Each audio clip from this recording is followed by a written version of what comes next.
my boot camp, and I wanted to share with you some abdominal moves because I know summer's coming and everybody's looking for washboard abs, and bathing suit beach season's coming up.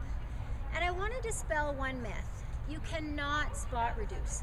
So you could be doing abs till the cows come home all day long, and unless you do those metabolically challenging exercises, you cannot get rid of that flub, okay?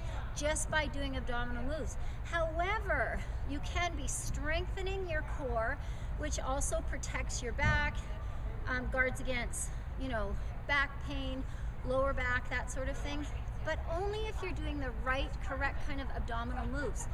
Now, I go to the gym and I see a ton of people doing exercises that really are not going to be benefiting their back.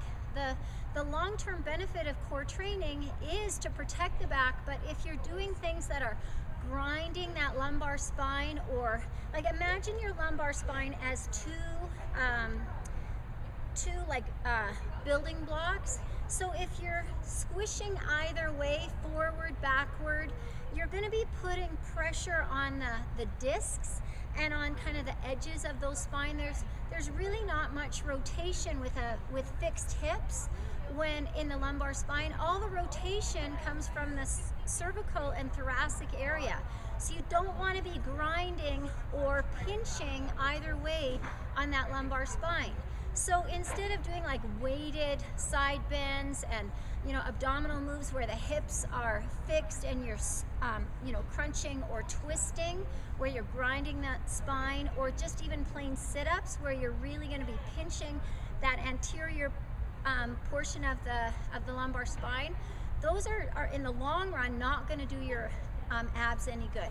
So I want to show you 3 exercises that are really great for the obliques, the transverse, and just your whole abdominal wall.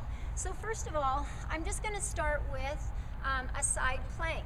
Now, instead of those weighted side bends, this is a much better movement.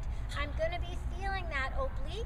Now, if this is too hard for you, you can stack the knees or put one foot in front. Now, another way that you can be doing some rotation, but the hips will move with you, is put this foot in front and go down into a plank and back up. Into a plank and back up. I'm going to be working those obliques, that transverse. I'm going to have some rotation, so I'm going to be working the obliques without grinding that lumbar spine. Now, instead of crunches or sit-ups, here's another great alternative. Now, you can be doing this with an exercise ball, a bender ball. I've just got gliders here at boot camp today. So I want to show you an ab rollout. An ab wheel is a great tool for this as well. So I'm going to try and stack my shoulders over my hips. I'm going to roll out, and then I'm going to pull up and tuck in through my belly as if someone was going to punch me in the abs. All right, so now you don't have to roll out too far at first, and then roll in and tuck up through the hips or through the abs, doing a pelvic tilt, so that I'm feeling through the abs, but not damaging the spine. For more information and great ways to strengthen the abs, work on those challenging workouts, or strengthen them so you can do those challenging workouts, get in tip-top shape, just use the link below.